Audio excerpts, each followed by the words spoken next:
Nous avons la chance d'être avec Monsieur le ministre Di Antonio. Je vous rappelle que c'est le Noël des animaux, vous pouvez venir porter de la nourriture au pied du sapin de Noël. Alors Monsieur le ministre, vous avez dans vos compétences le bien-être animal, vous avez inauguré une nouvelle chatterie, vous avez pu voir un peu les installations de la SPA, votre premier sentiment?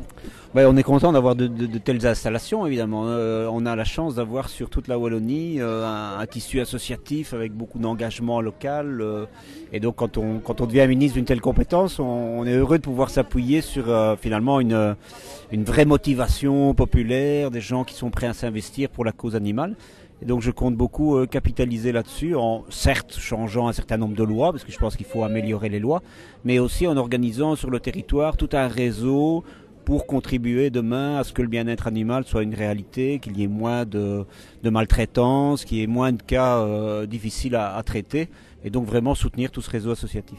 Alors, il était indispensable d'avoir carrément un ministre qui ait ça dans ses compétences. C'est vraiment une compétence importante. Alors j'ai beaucoup de compétences techniques de type environnement, aménagement du territoire, et j'ai celle-là en plus. Je pense que c'est important que ce soit régionalisé parce qu'on sent bien aujourd'hui que les régions qui ont hérité de ces compétences-là, tant en Flandre qu'en Wallonie, sont très proactives, très en connexion avec le terrain et que les législations avancent vite. J'ai déjà changé 2 lois, une sur l'élevage pour les fourrures qui sera dorénavant interdit, et j'ai créé un conseil wallon du bien-être animal. Donc très vite, les ministres en tout cas ont pris ces matières à cœur et s'y investissent beaucoup. Donc je pense que pour la cause animale, c'est une bonne chose. Une dernière question, vous avez vous-même des animaux?